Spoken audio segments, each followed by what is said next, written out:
It's horrid that man is now a manager. Fellows and Madger look absolutely on fire at the moment. You just don't quite know what you're going to get with them each time they play. Okay, this looks like a player. Just thank God they won the game, because that would haunt you forever otherwise. Just like Chef's kiss. Football heritage. Proper football heritage.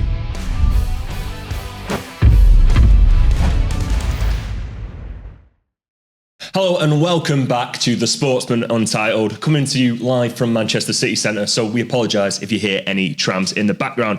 I am Casey Evans and I'm joined today by our resident EFL expert and Birmingham correspondent Conor Keane and Benjamin Bloom. How are you doing today, lads? All good. Better than Steven Schumacher by all accounts.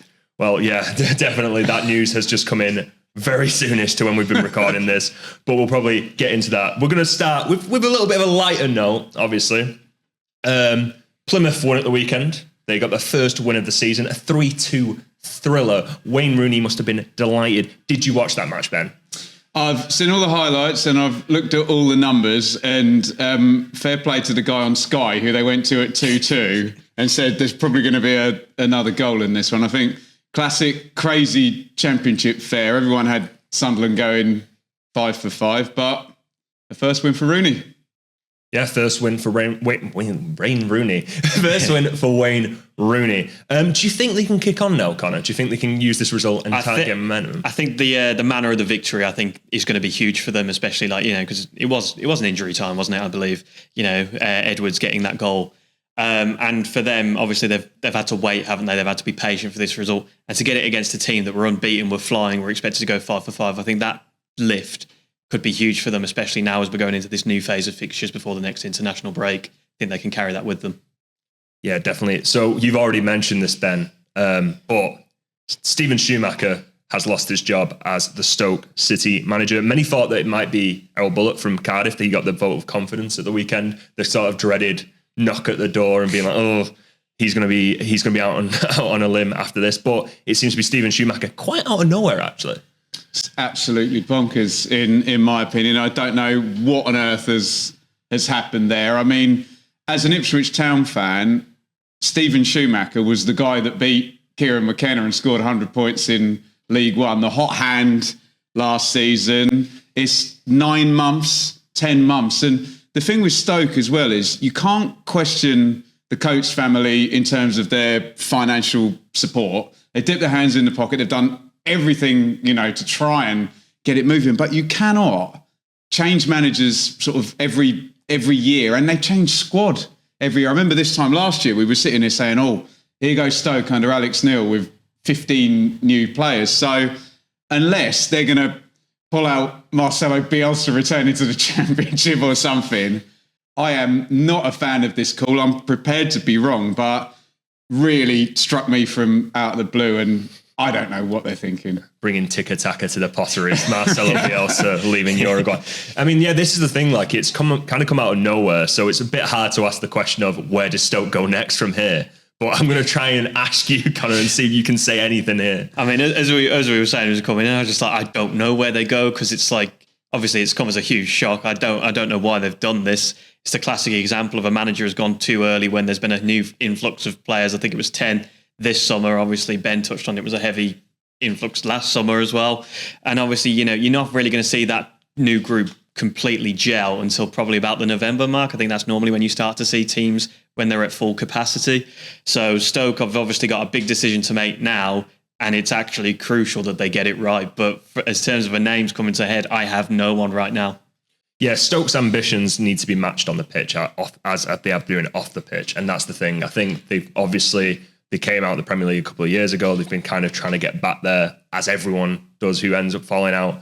But it just seems to be like it's a lot of goodwill, but not a lot of direction. I think that's probably the way to say it. Now, talk about the team that beat Stoke at the weekend. Oxford United have done excellently so far this season after coming up. Probably shocked a lot of people. Mark Harris has been on incredible form, scored 4 in the first 5. What have you thought of them, Ben? Absolutely brilliant. Yeah, I did the game against Norwich, and I thought, they got Norwich on a good day, first game for Tor up there, and they kind of sat in and counter-attacked, and I thought, okay, kind of good tournament team, and that proved to be the case in League One. What I really liked about them is that when they did counter-attack, they really, really meant it. It was, play forward, run forward, get shots off, and they've been pretty ruthless in that regard. But they've kept it up now over 5 games, and when teams get promoted, run the momentum, yes, great. Leverage the home form, yes, great. Score points when you're in games, and they're ticking everything off. And I mean, Des Buckingham's just on an absolute hot streak now, and we give the promoted teams, don't we, 2-3 months before we expect the regression to the mean. So I think make hay while the sun's shining, and you never know where Oxford could go this season. But I had them bottom in my 1 to 24, and they're certainly proving me wrong thus far. I also have to hold my hands up because obviously they've had a brilliant start, and we did one of these in the summer talking about like pre-season predictions, and I had Oxford to struggle in this league for the reason that I kind of fell down a rabbit hole in terms of stats, because I looked at like since Des Buckingham had taken over there, like what about the vibes, Connor? You've got to remember the vibes. The vibes are good, but man. The stats from when he took over last year in the league had him like lower mid-table and like 15th or something. Obviously, then they did really well in the playoff final against Bolton. I thought, oh, hang on a minute. Masterclass that one. I was like, hang on a minute. And then, but I still thought, okay, stepping up to the championship is going to be a, big test in itself. But yeah, so far I'm just egg on my face for what I said so far, because they've been absolutely brilliant. Yeah, they have definitely. I think, obviously, we've said that there's 2 or 3 months.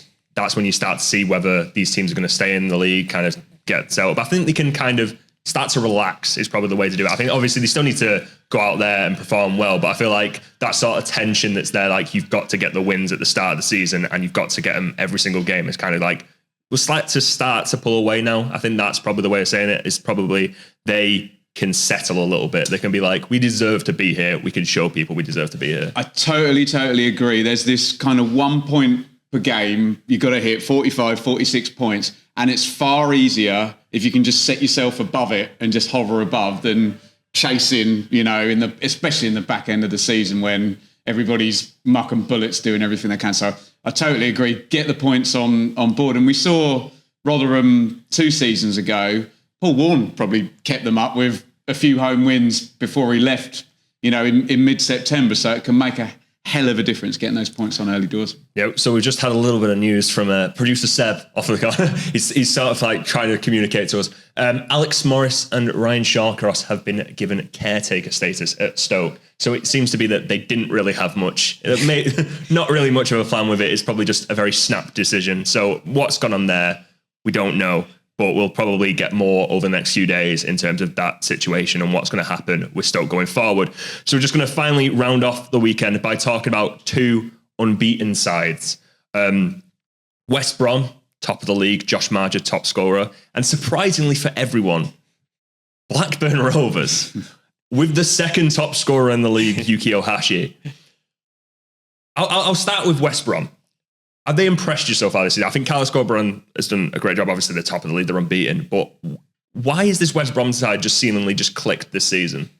Well, if you've got one manager who's going to see an open door in the Championship, and it looks like no one's kind of gone for it and got themselves out in front yet, it's going to be Carlos Corberan.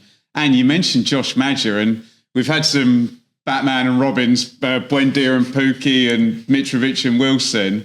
Fellows and Madger look absolutely on fire at the moment. And what I've always loved about Corberan is that he had the kind of Bielsa sort of passing style.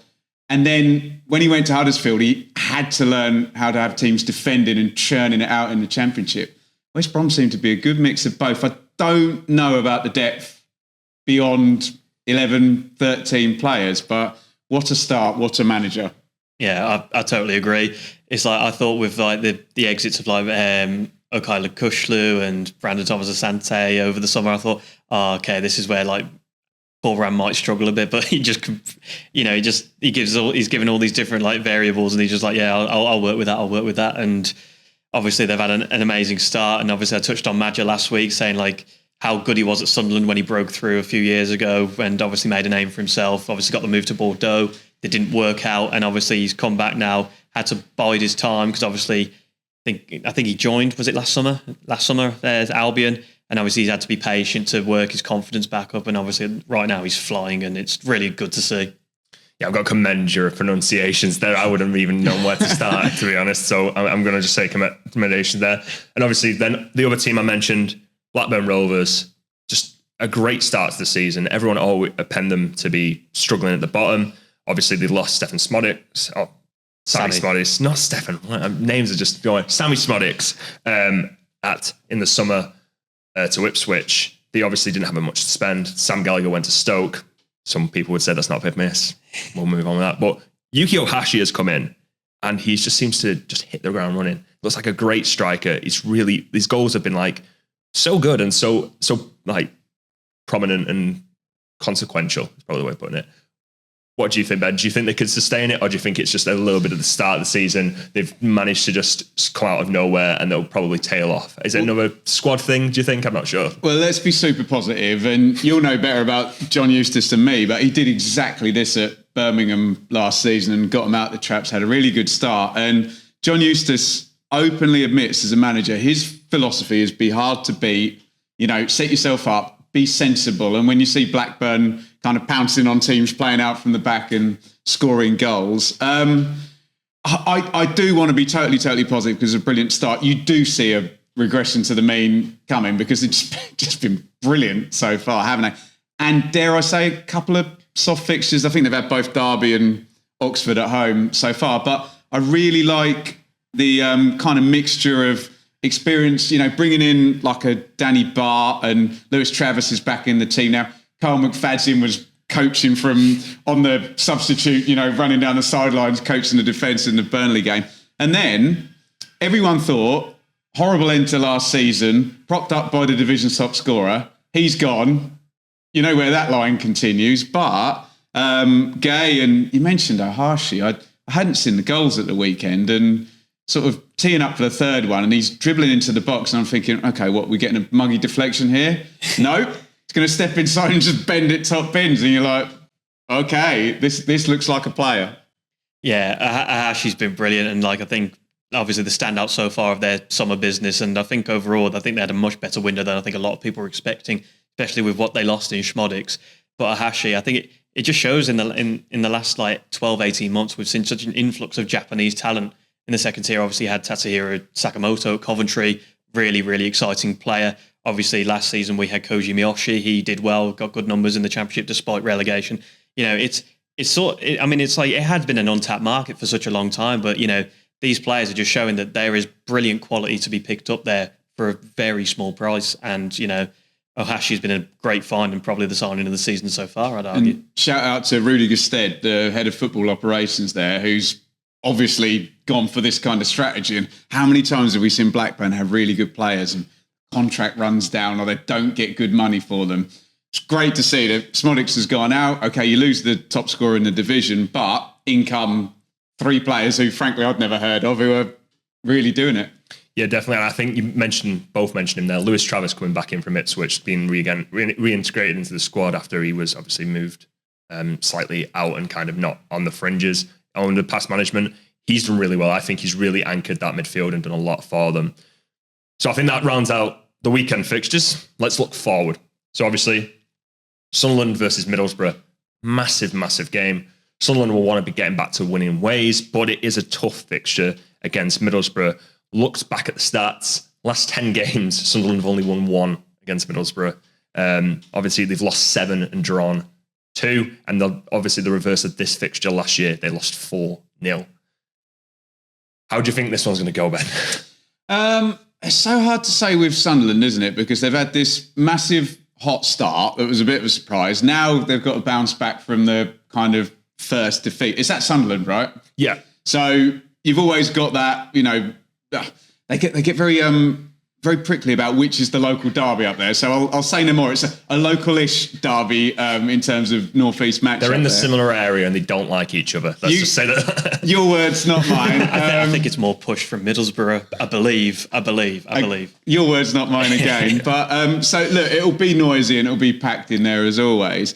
Middlesbrough just weird though, aren't they? Because the numbers, and I'm sure you've looked at the attacking numbers, are like the best in the division for like entrances into the box, shots on target, for XG and things of that nature.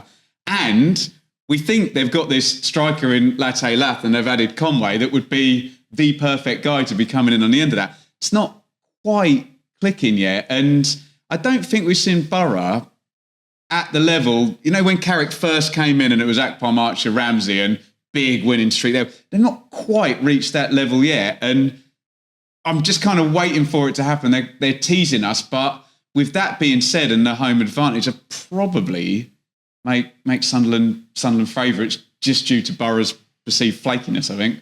What do you think, Anna? Yeah, I agree. I know obviously this is going to be Sunderland's biggest test so far because obviously they've tasted defeat for the first time. They've got to bounce back from that. But they beat Burnley. And well, yeah. But it's the manner of the defeat, isn't it? It's like one of those ones where it's like the 3-2. You think about it and you look at a 3-2, it's like when it's like back and forth and you end up losing it, it can be a real hit. I think that's probably why everyone thinks that could be such a big game because obviously Plymouth was a game they expected to be winning. Everyone thought, they're going to win it. They're going to run over 2-0, whatever.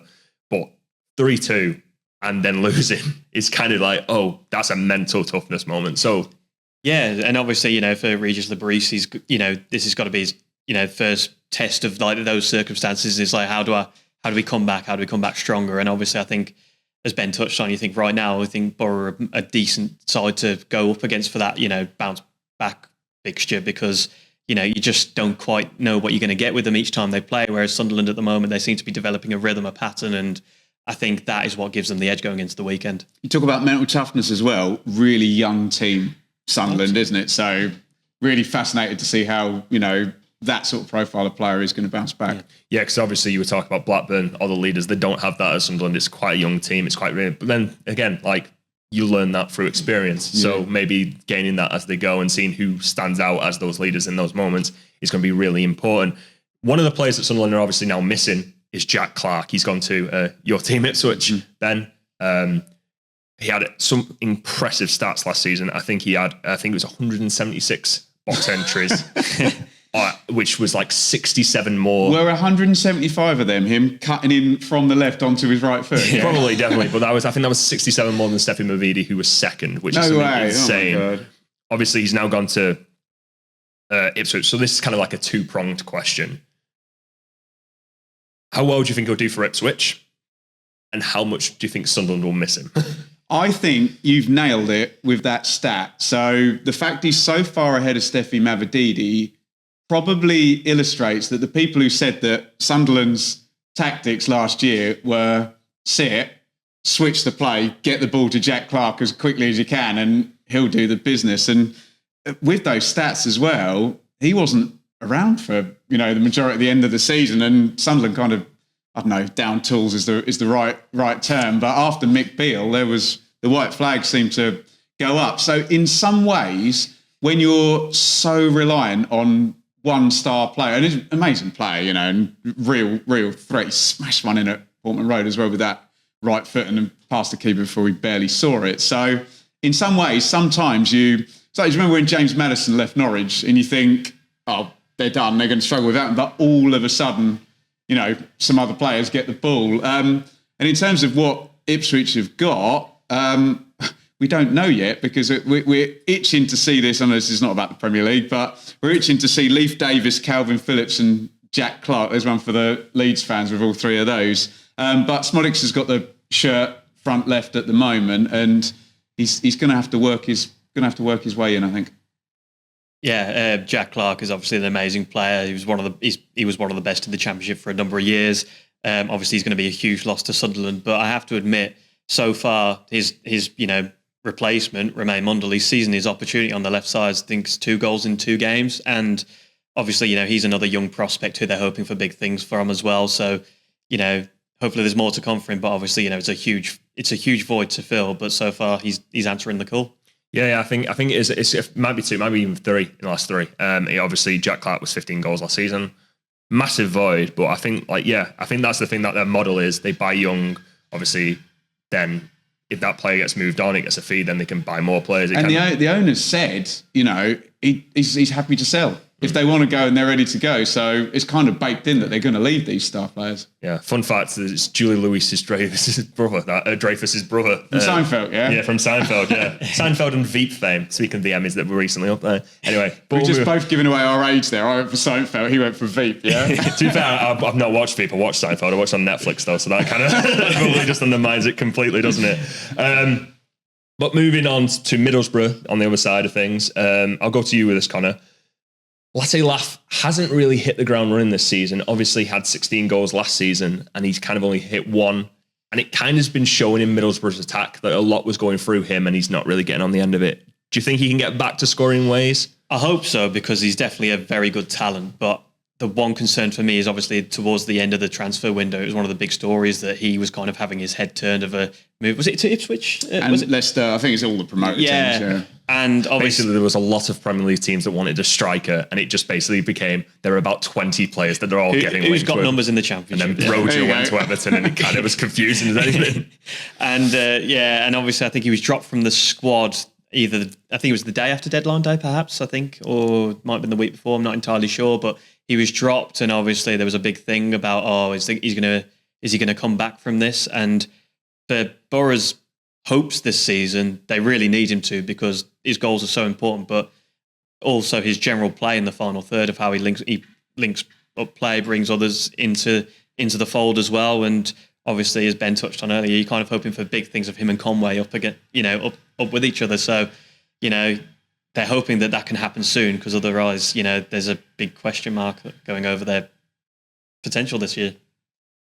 Yeah, I definitely think that in the forward areas they are struggling. I think that's the thing. They definitely need some goals. That's one of the things that when Carrick started playing, I think they sort of had this very fluid motion of getting it back to front and then putting the ball in net. I think that was one of the things.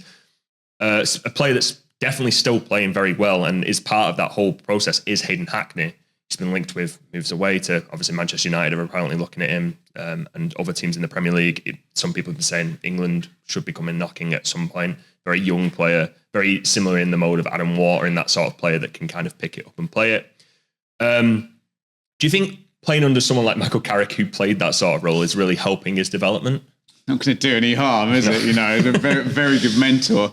I think it might have been Chris Wilder that first put him in. I know Middlesbrough fans probably won't have a great opinion of Chris Wilder's run there, but I'm pretty sure Hackney was kind of blooded, and it just proves that talent will always out, whether you got one of England's great central midfielders of the last 20 years managing you or not. And you've got to build stars in the Championship. If you're going against three teams with a year one parachute payment every year, you know full well a young English central midfielder playing, well, he'll be on the starting 11 every game, won't he? So great for Borough to bring players through like that, and they'll either hope he can deliver on the pitch or deliver on the balance sheet at whatever point he needs to. Yeah. So we'll move forward now.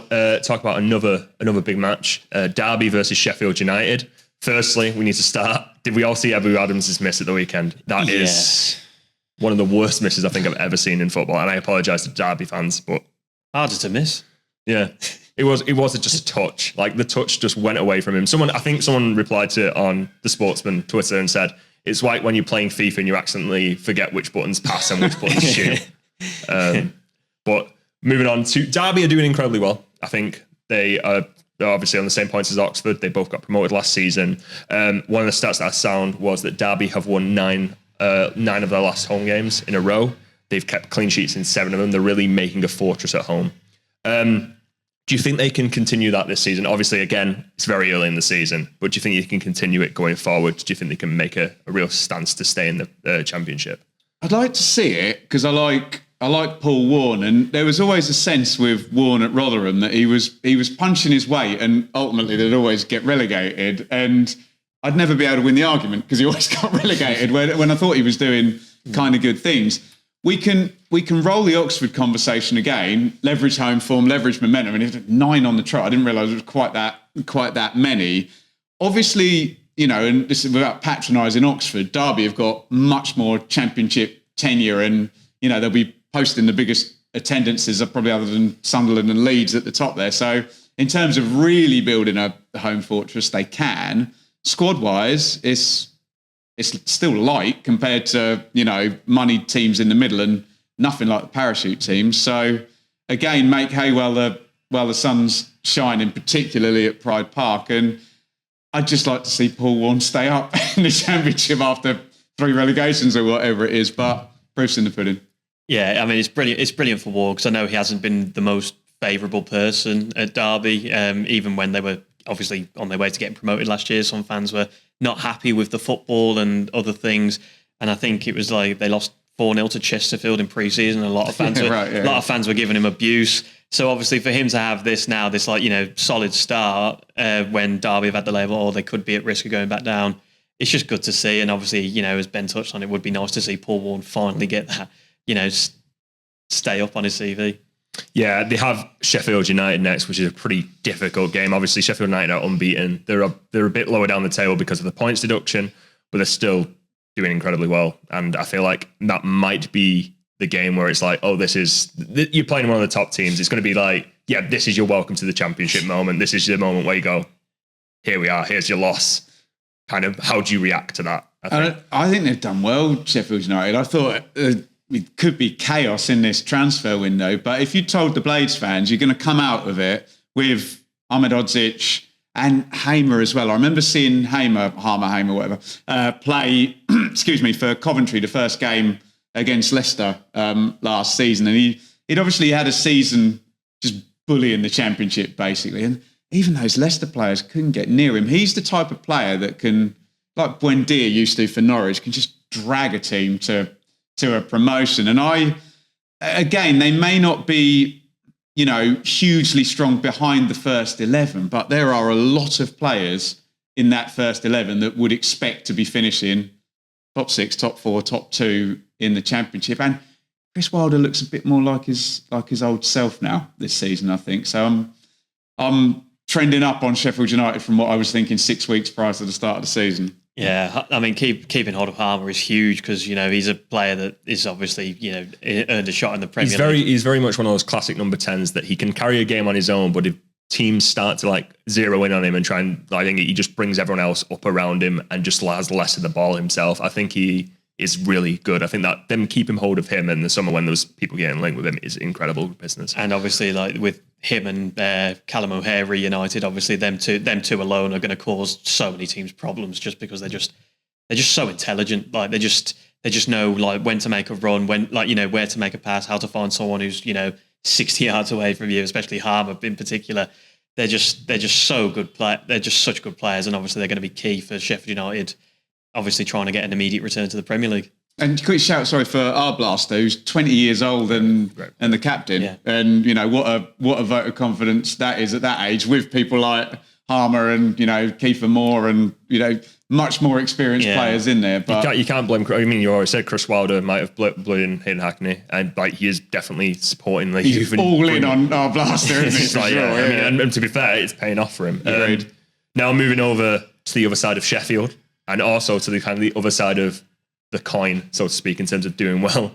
Sheffield Wednesday and Luton Town, two teams that are really struggling this season. Obviously, Sheffield Wednesday, they won the first game, and it's not really gone so well for them. So from that point forward, the result at the weekend was a bit difficult for them to take. Obviously, the late equaliser. And Luton Town got a win at the weekend, but they've also been struggling. Both teams that probably had higher ambitions at the start of the season. Just how have you been seeing them to go? Do you think they'll kind of get better, or do you think they'll continue to struggle? Do you want to do Luton or Sheffield Wednesday? Oh, you take your pick, mate. You take your pick. He's going to just take the easier one.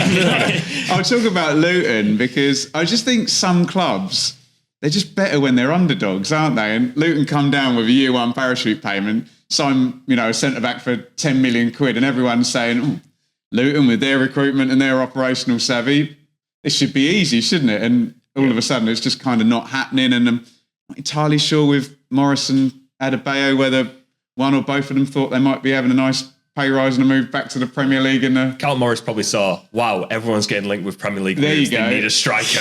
Where's my link? Exactly. And he was actually benched, wasn't he, at the weekend, Morris? And I think he scored double figures in the Prem last season.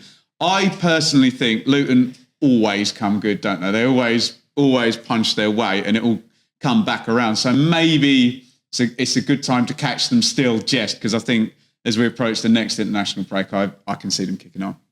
And now you have Sheffield Wednesday. Yeah, Sheffield Wednesday, yeah. I mean, obviously we were all impressed by their 4-0 win of Plymouth on the opening weekend, but obviously the counter of that was it was Plymouth Argyle, who were expected to struggle. Obviously Wayne Rooney, who's obviously kind of had his reputation in tatters at the time.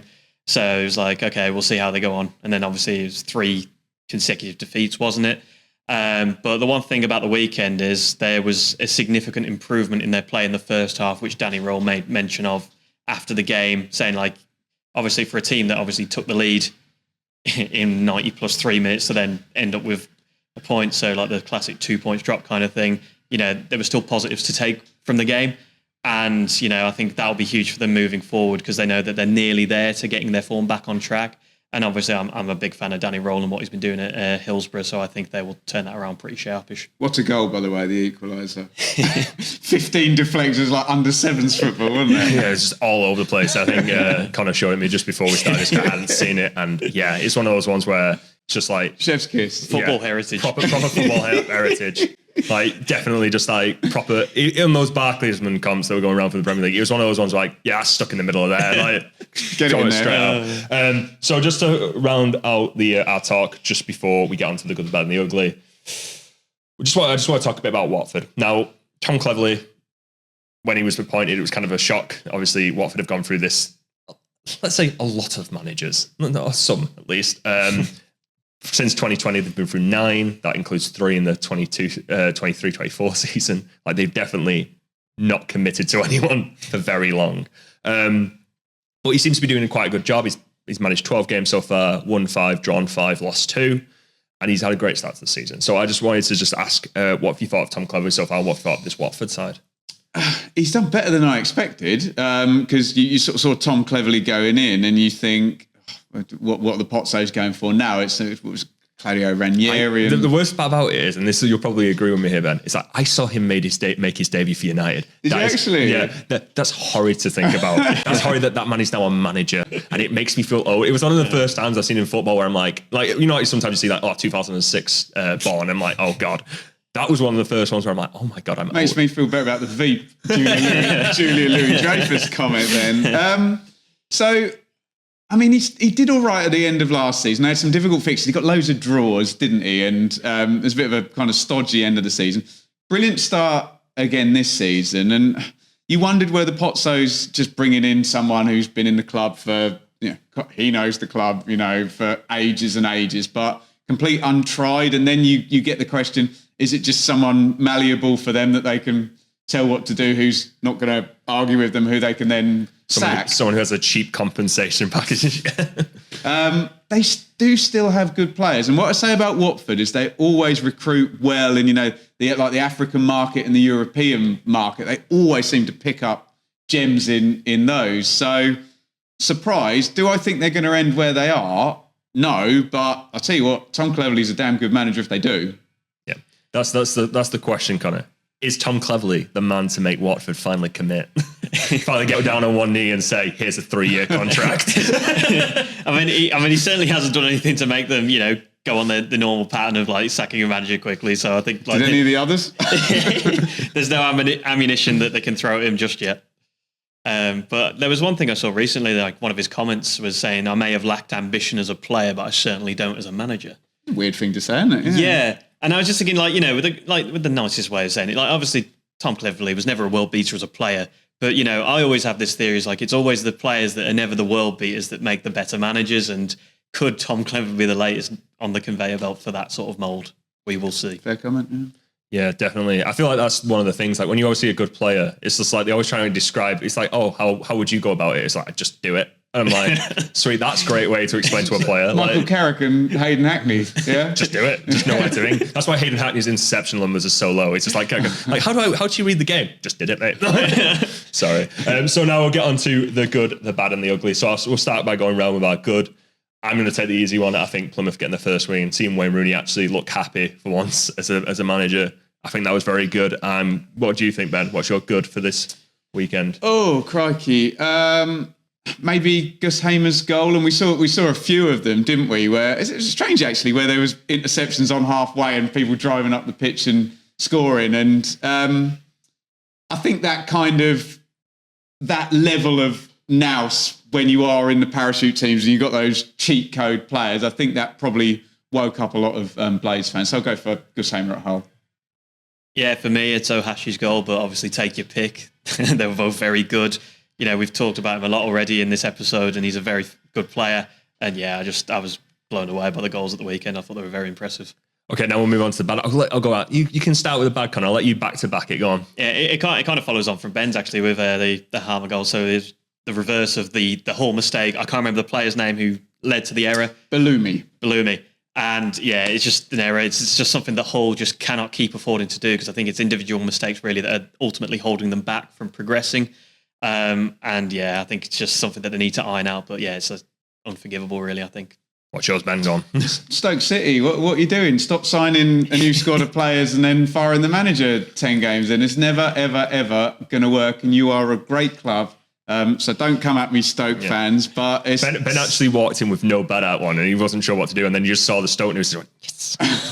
No, I know. So silly. So silly. So there you go. Yeah. Steven Schumacher into Job Centre. Yeah, I've put Cardiff losing again. Obviously, they might end up sacking their manager. Watch this space. Yeah, watch that space. But they still sit rock back on the Championship, 0 points. They've not done well at all. And the fact is, it's a team that should be doing much better. And they seem to just don't know where they're going with it. And you just watch them and you're like, this team doesn't know what it's doing. And like, that's probably when you look at that sort of team, you're like, well, that's when the manager needs to change, isn't it? So, and for the ugly, I put in Joe Rodon's clash of heads. It was a really bad one. Like, obviously, came with a bloodied head, was let back onto the pitch, which lends into multiple conversations about the concussion protocol, but I'm not a doctor, so I'm not going to go into it. But obviously, then was withdrawn, which then Daniel Farke said was for a hip injury, which is very. I said I wasn't going to get into it, but yeah, when he gets withdrawn a few minutes later for a hip injury that apparently he had before the game, you're like, okay, that's an interesting one. That just sounds a bit like it was their clash of heads, and you didn't want to say it was. And they have to go. Was it like 2 weeks now if you have a concussion? Yeah, it's the concussion, so, something like that. And obviously,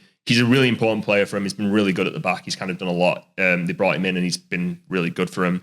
So they probably didn't want to lose him for that amount of time. But it is one of those things where you're like, when you see a clash of heads like that where there's blood pouring, you're like, the player should definitely just be taken off and protect the player going forward. So, Ben, for your ugly? Well, I mean, some people might say it's beautiful, but let's go for Alfie Lloyd's equalising goal for QPR at Hillsborough. And you can decide in the comments on YouTube whether beautiful it is chaos is actually ugly or the most beautiful. What did you call it? Barclays men, EFL Championship football men, heritage goal you've ever seen. So yeah, Alfie Lloyd. And for you, kind of gone. Yeah, well, I was torn between that one or the miss from Ebu Adams. So I've got to go for the Ebu Adams because, yeah, as I said earlier, I think it was just harder to miss. did all the hard work, sprinting up the pitch, wins the duel with the keeper. It's like, great, you've earned the goal. Against his former team as well. Yes, of course, yeah. And, maybe he did it deliberately then. Stop it! Allegedly. We're not getting into conspiracy theories here. And then, yeah. Just one of them. Just thank God they won the game because that would haunt you forever otherwise. Yeah, you'd never get to live it down from your own fans and also the rival fans in the game. There was one from Marlon Harewood when he was on loan at Ipswich. This is like, I don't know, 25, 30 years ago probably, where the ball falls out of the sky. He's literally on the goal line and he hits the post. So just kind of watches it down and hits against. People still talk about that as his legacy. Manchester United fans have not let Fernando Torres live that miss down against them, where it's just like that. It still gets mentioned to this day. Everyone's Ronnie Rosenthal. Yeah, it's like honestly, it's one of those ones that just lives with you. So yeah, thank God he won because he can just go, didn't lose again. Sweet. So that is all we've got time for. Thanks again for tuning in. Thanks, Conor. Thanks, Ben. Thanks for joining us. And yeah, that's been the Sportsman Untitled. See you next week.